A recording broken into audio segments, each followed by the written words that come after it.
dilema etika. Ya, Nah, kan? selama ini Bapak kan sudah banyak pengalaman selama memimpin sekolah ini, tentunya sudah banyak menghadapi kasus-kasus dilema etika. Ini mohon berbagi pengalaman dan pengalaman Bapak. Oke. Pertama Pak, selama ini bagaimana Bapak mengidentifikasi kasus-kasus yang merupakan dilema etika Pak? Oke. Sebenarnya untuk gurunya ini ada identifikasi kasus-kasus yang terjadi selama ini kan antara tugas dengan keperluan pribadi. Jadi ada keperluan pribadi tapi tugas juga menuntut lebih banyak yang dilakukan kepada melaksanakan tugas pribadi, mungkin itu halnya yang mendesak masalah pribadinya. Jadi hal tersebut menjadi dilema untuk Bapak ya Pak ya? Iya, ini meninggalkan tugas sementara dia butuh. Contohnya aja dalam keluarganya mungkin ada anak sakit, sementara tugasnya harus dia mengajar. Jadi mana hal dari dua hal permasalahan itu, mengajar dengan anak yang sakit. Jadi kebanyakan ambil keputusannya gurunya itu merawat anaknya itu dengan mengerti tugas. Kalau misalnya Bapak sebagai kepala sekolah, bagaimana pengambilan keputusan di sekolah Pak? Nah, terutama seperti kasus yang Bapak sampaikan tadi. Untuk mengambil keputusan ada suatu hal yang dipikirkan, satu sisi anaknya sakit, satu sisi tugas yang harus dikerjakannya, tapi untuk membiarkan anaknya yang sakit itu tidak mungkin pula. Jadi keputusannya guru itu diberi izin untuk merawat anaknya, sementara tugas atau dikasihkan kepada guru piket melaksanakan tugasnya. Ya, berarti itu langkah-langkah dan prosedur yang Bapak ambil tetap diizinkan, namun dengan catatan guru piket yang menggantikan Pak ya. Ya, karena di sini ada ditunjuk juga guru piket. Jadi langkah selanjutnya guru itu diizinkan untuk membawa anaknya mungkin berobat atau berumah sakit. Jadi tugasnya juga diberikan kepada guru ke sekolah maupun melewati berita atau dengan WA. Jadi guru bisa melaksanakan tugas bidang studinya itu. Baik Pak, kemudian Pak, hal-hal apa yang selama ini Bapak anggap efektif dalam pengambilan keputusan pada kasus-kasus dilema etika Pak? Suatu hal yang permasalahan ini yang dianggap efektif, ya kami beri izin dulu untuk merawat anaknya, kemudian tugasnya itu disampaikan ke sekolah, ya ada guru piket, mungkin ada kawan yang lain yang melaksanakannya sesuai dengan bidang studi yang akan diajarnya. Itu tetap anak ada tugasnya, jamnya tetap dilaksanakan. Kemudian Pak, hal-hal apa saja selama ini menjadi tantangan Bapak selama dalam mengambil keputusan untuk kasus-kasus dilema etika Pak? Ada tantangannya karena kita di sini sudah ada pembuatan mengambilkan pelaksanaan mengajarnya itu ada RPT, ada programnya, tapi suatu hal yang mendesak anak sakit dia tidak bisa melaksanakannya, dikasihkan kepada guru piket. Tantangannya satu lagi, kadang-kadang guru piketnya itu mengajar pada materi pada kelas lain, artinya ya tugas diberikan dengan model itu saja, ya sambil dikontrol siswa untuk melaksanakan tugasnya. Itu tantangannya Pak ya. Iya. Kemudian Pak, kalau untuk jadwalnya apakah ada Pak jadwal tertentu dalam menyelesaikan kasus dilema atau Bapak langsung selesaikan saat itu juga? Ya selama ini untuk pengganti dilangsungkan aja pelaksanaannya, kemudian ya mungkin kalau gurunya itu sudah datang ke sekolah ya ditanya di kondisi anaknya gimana, kalau sudah sehat ya ini mungkin tugas yang diberikan kemarin disarankan supaya guru itu bisa Tidak lanjut ya Pak ya? ya, untuk memeriksa tugas yang telah diberikannya itu. Kemudian Pak, selama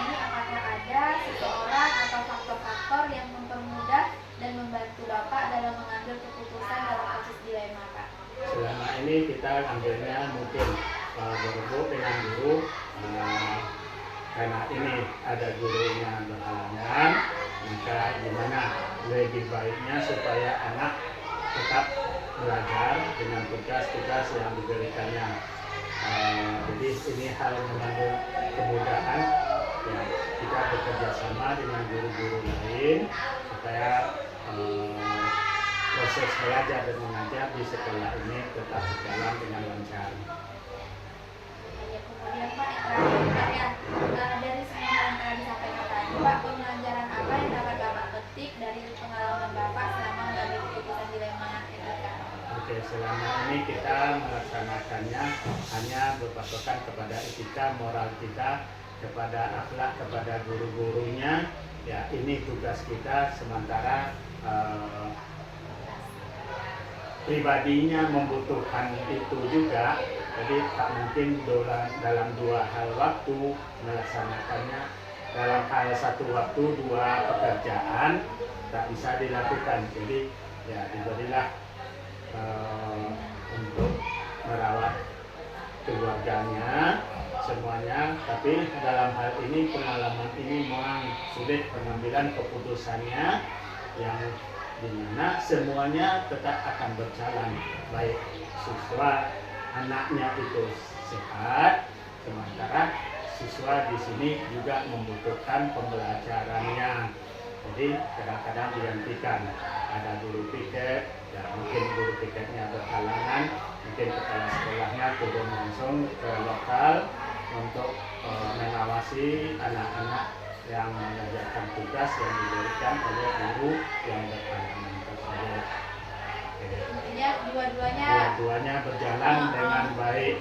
Itu silakan kalau sakit keluarga atau sakit gurunya, silakan berobat, semoga sehat, cepat sehat.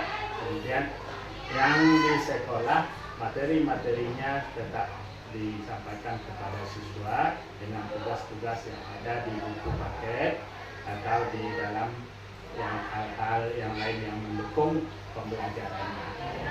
berarti intinya Pak ya, selama ada kasus dilema etika ini bagaimana dua pilihan tadi, 2 pilihan harus sama-sama berjalan. Iya, baik Bapak. Jadi tidak ada di situ rasa-rasa mungkin kalau ditahan sakit hati, kalau tidak ditahan semena-mena. Ternyata ini kalau memang betul-betul sakit ya diizinkan, kemudian kasihkan tugas kepada siswa. Di sekolah ada guru piket, di sekolah ada kepala sekolah, mana yang bisa guru-guru lain untuk membantu pelaksanaan pembelajaran materi yang guru itu tinggalkan. Ya, mudah-mudahan bisa berjalan dengan baik. Baik Bapak, terima kasih Pak atas sharingnya, jawabannya, kesimpulan yang bisa saya ambil dari Bapak untuk setiap dilema etika, kasus apapun itu tetap 2 pilihan Tetap itu 2 pilihan, mana yang benar, Iya. yang mana yang lebih mendesak, yang utamakan, tapi yang satunya tidak. tetap dikerjakan mereka, tidak dibiarkan berjalan dengan kosong. Iya, baik Bapak. Terima kasih Pak, ini sangat inspiratif untuk saya. Tentunya ini juga menjadi ilmu, menjadi bekal untuk saya ke depannya. Atas waktunya saya juga mengucapkan terima kasih Pak. Assalamualaikum warahmatullahi wabarakatuh. Waalaikumsalam warahmatullahi wabarakatuh.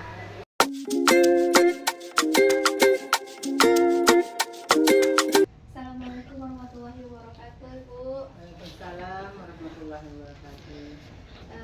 Mohon maaf mengganggu ya Bu, ini minta waktunya sebentar Bu, ada beberapa pertanyaan yang mau saya ajukan ke Ibu. Iya, boleh. Bu, Ibu kan sudah lama menjadi kepala sekolah, tentunya banyak pengalaman, banyak hal-hal yang sudah Ibu hadapi. Nah ini yang ingin saya tanyakan itu tentang kasus-kasus dilema etika Bu, yang pernah terjadi dan yang dihadapi Ibu. Pertama Bu, bagaimana Ibu selama ini mengidentifikasi kasus-kasus yang merupakan dilema etika atau bujukan moral? Ya, tentu berdasarkan peristiwa yang terjadi ya. Biasanya dilema etika itu bisa dengan guru, bisa juga dengan siswa. Tapi kalau dengan guru ya biasanya tidak begitu Jadi sulit masalah, lah. Kalau dengan siswa ini kadang yang memang Banyak betul-betul dilema ya, Bu. dilema gitu. Kemudian Bu, bagaimana Ibu menjalankan pengambilan keputusan di sekolah Ibu, terutama untuk kasus-kasus di mana ada dua kepentingan yang sama-sama benar atau sama-sama mengandung nilai kebajikannya. Bagaimana Ibu menjalankan mengambil keputusannya, Bu? Ya biasanya ibu setelah ibu putuskan sendiri, tapi tetap ibu ambilkan ke dalam sidang rapat dewan guru ya. Contoh dilema etika yang pernah kami alami itu siswa di saat mendekati ujian akhir sekolah terjadi peristiwa yang kurang menyenangkan, di mana anak itu melakukan tindakan Kasus lah, Bu, ya. kasus yang Berarti. ya menjatuhkan nama baik sekolah dan merusak nama baik dirinya juga kan. Tetapi itu di saat hampir ujian nasional. Nah di situ betul-betul guru kemudian masyarakat berharap tidak usah anak itu ujian karena mereka telah berbuat yang kurang bagus, buat mesum lah waktu itu ya kejadiannya. Tapi ibu tetap nekat karena anak ini dipindahkan tidak bisa lagi karena tinggal beberapa hari akan ujian akhir. Jadi kata ibu, ya kita tetap memberi hak anak ini untuk melaksanakan ujian. Kemudian setelah ujian nanti baru kita proses bagaimana sanksi yang akan dia terima. Berarti itu dilema yang Iya. terjadi, Bu, ya. Kemudian Bu, bagaimana langkah-langkah atau prosedur yang Ibu ambil jika terjadi dilema tadi, Bu? Ya pertama ibu memanggil anak itu dan orang tuanya, menanyakan kebenaran kasus yang dialami, walaupun kasusnya terjadi pada malam hari ya, Di luar jam Di luar sekolah jam padahal, Bu, sekolah. yang tetapi tetap masyarakat itu anak SMP, bukan disebutkan anak Pak Amir atau anak siapa Iya. gitu kan, anak SMP itu. Nah jadi ya langkah-langkah setelah ibu panggil orang tua dengan yang bersangkutan mencari kebenarannya bahwa betul terjadi demikian, namanya sudah terjadi, kemudian ibu bawa lagi ke sidang guru. Ibu kumpulkan semua guru jam terakhir mengenai permasalahan yang dialami anak tersebut. mau diapakan seperti Iya. itu, Bu, ya. Kemudian Bu, hal-hal apa saja yang selama ini Ibu anggap efektif dalam pengambilan keputusan pada kasus-kasus dilema etika? Ya efektif itu ya memang rapat guru sudah merupakan kekuatan kita karena kita ada notulen rapatnya kan. Untuk kasus anak yang berat kemarin itu memang setelah ujian kami memanggil Dewan Pembina Pemberdayaan Perempuan dan Anak. Kami undang ke sekolah, alhamdulillah datang dan ternyata benar ya bahwa hak anak untuk mendapatkan pendidikan seperti dia ikut ujian itu tetap harus kita laksanakan walaupun dia berbuat kesalahan yang fatal. Nah, tentang kesalahan dia itu mendapat hukuman atau sanksi, tetapi hak dia untuk mengikuti ujian ya tetap kita laksanakan. Kemudian Bu, selama ini hal-hal apa saja yang menjadi tantangan Ibu dalam mengambil keputusan pada kasus-kasus dilema etika? Ya tantangannya tentu dari Dewan Guru, masyarakat, seakan-akan masa anak sudah buat mesum masih bisa ujian gitu kan. Ya karena mereka belum paham.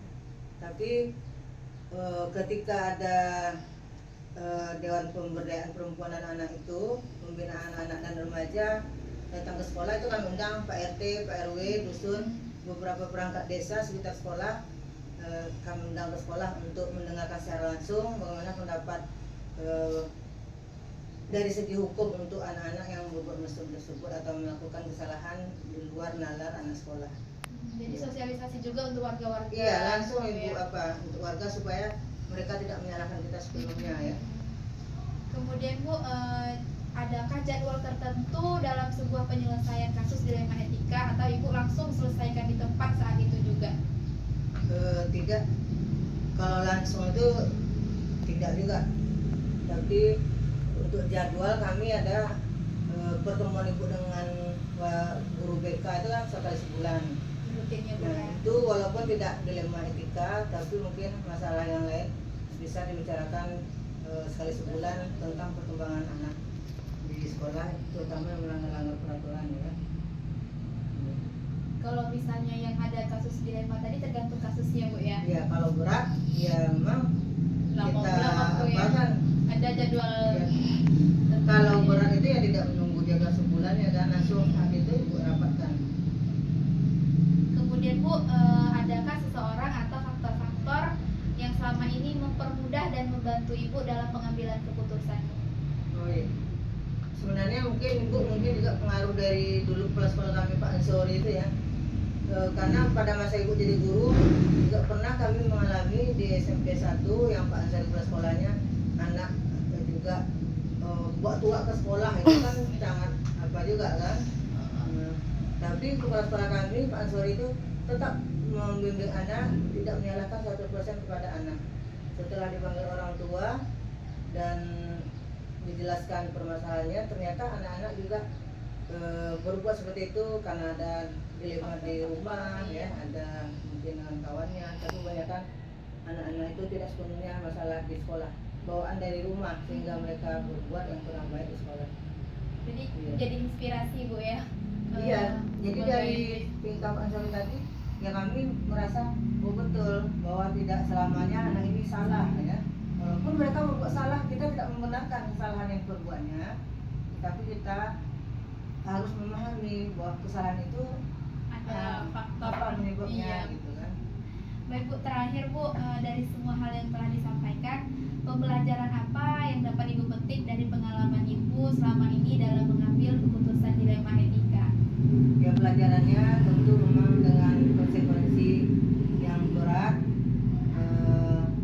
kita akan berhadapan dengan pro dan kontra jelas ya. Tetapi alhamdulillah kalau kita sabar dan memang ada hak anak tersebut di sana, kita utamakan hak anak, itu bisa insya Allah berbuah hasil yang baik ya. Buktinya anak kami yang kemarin musim itu melanjutkan ke pondok pesantren setamat SMP di Jawa sana, dan orang tuanya sangat berterima kasih, masih ada kesempatan anak saya Bu, mungkin disinilah pintunya untuk anak saya mondok. Nah, itu juga merupakan kesenangan tersendiri lah bagi kita kan, bahwa memang kesalahan itu wajar kalau berbuat salah, asal jangan mengulang kesalahan yang sama sebetulnya. Iya. Luar biasa sekali Bu, ini banyak sekali pelajaran yang bisa saya petik, saya ambil, yang tentunya kedepannya saya juga akan menjadikan itu inspirasi dari hal-hal yang sudah Ibu sampaikan tadi. Terima kasih Bu ya atas waktunya. Cukup sampai di sini sharing kita Bu ya. Ya, terima kasih. Ya memang baik buruknya tetap akan ada ya, tapi kita menilai ke depannya. Ya, intinya tetap harus berpihak kepada siswa. Iya, itu pada intinya. Baik Bu, terima kasih Bu ya. Ya. Kita cukupkan Bu ya. Assalamualaikum warahmatullahi wabarakatuh. Waalaikumsalam warahmatullahi wabarakatuh.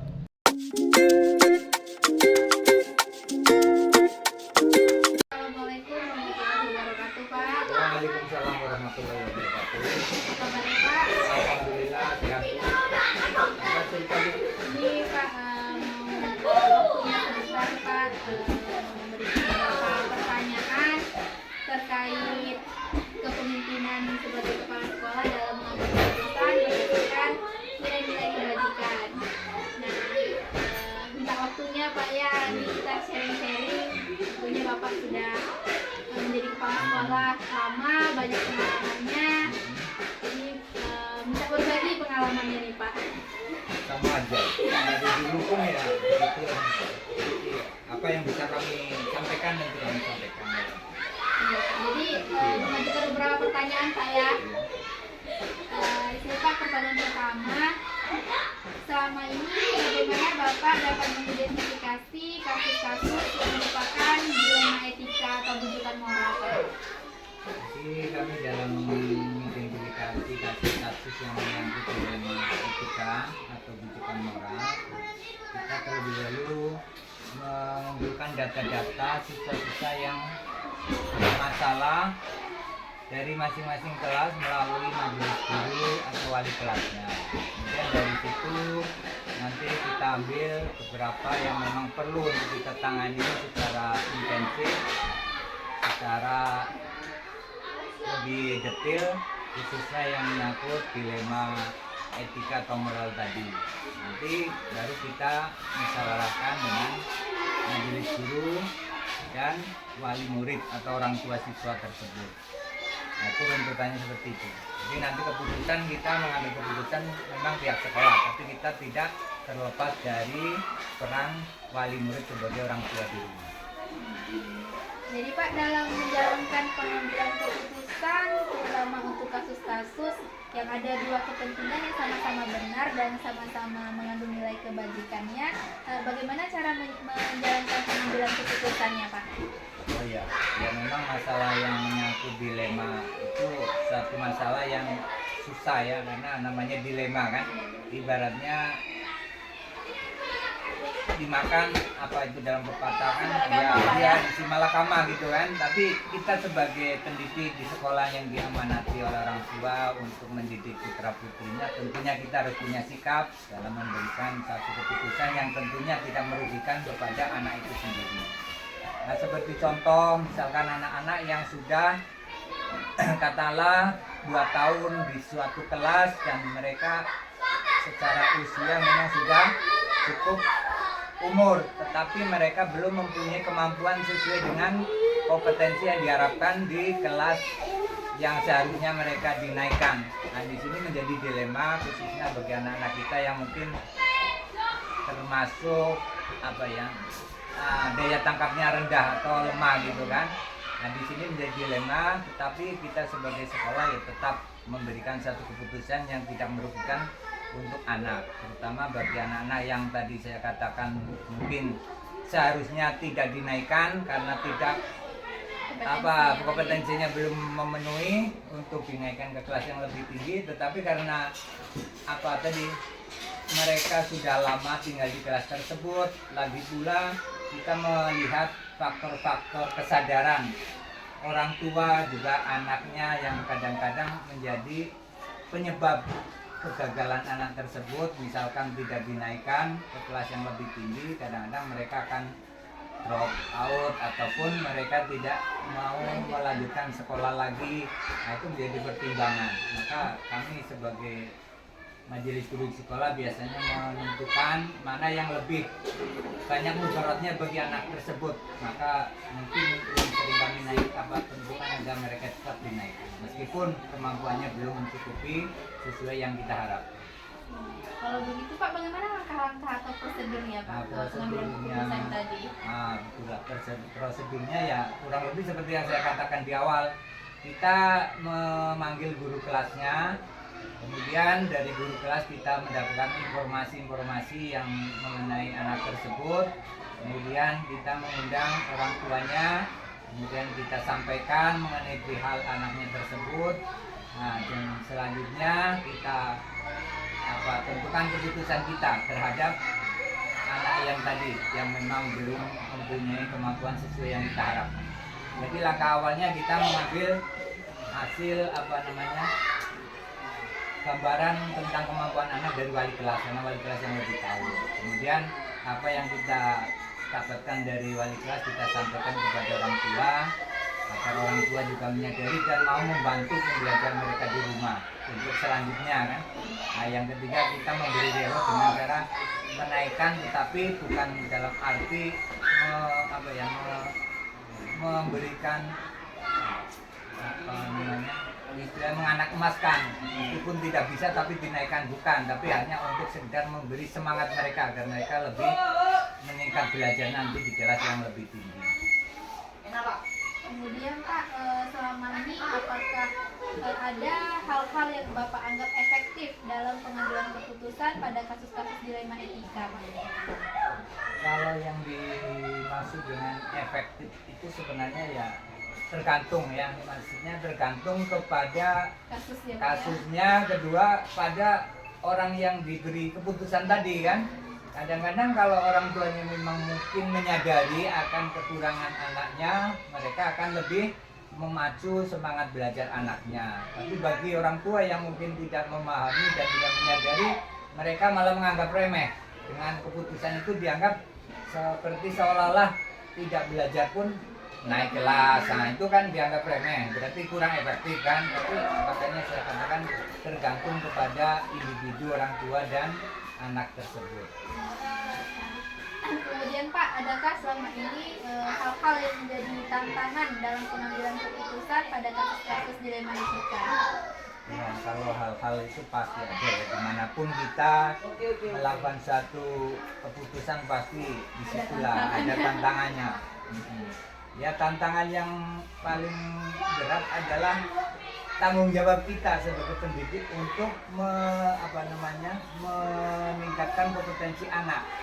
Nah itu menjadi tantangan kita dengan mengambil keputusan semacam itu. Sebenarnya kita sudah sedikit mengabaikan hal tantangan terhadap kompetensi anak yang semestinya kita harapkan sesuai dengan kurikulum yang kita sampaikan. Tapi karena kita dilema tadi daripada satu hal yang kita lakukan demi kompetensi tetapi anak-anak nanti tidak bisa melanjutkan pendidikan ataupun mereka keluar sekolah, nah itu lebih rugi kita sebagai pendidik yang melanjutkan anak-anak kita bisa belajar lebih tinggi lagi. Kemudian Pak, selama ini apakah Bapak ada tata krala atau jadwal tertentu dalam sebuah penyelesaian atau Bapak langsung diselesaikan saat itu juga? Iya kalau masalah tata krala saya kira belum terencana ya. Jadi kami menyelesaikan masalah itu biasanya kasus per kasus. Biasanya menjelang kenaikan kelas ada masalah-masalah yang menyangkut masalah dilema. Ya disitulah tempat kita untuk menyelesaikan masalah-masalah yang ada. Jadi kalau dibilang tata krala itu belum ada, tapi secara rutinitas tahunan atau ya tahunan itu pasti itu ada. Ya, karena itu istilahnya acaranya agendanya tahunan.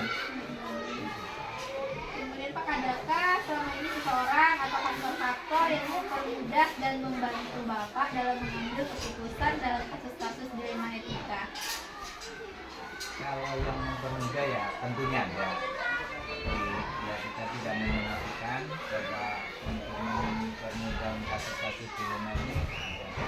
Karena masyarakat kita juga menyadari bahwasanya kemampuan anak itu tidak semuanya sama dan kemudian kita sebagai guru juga menyadari latar belakang kesadaran akan pentingnya pendidikan dari orang tua mereka juga tidak sama. Makanya dengan yang sifatnya dilema seperti itu mungkin mereka mendukung terhadap apa yang menjadi keputusan kita, khususnya dalam hal dilema etika yang tadi dikatakan di awal tadi.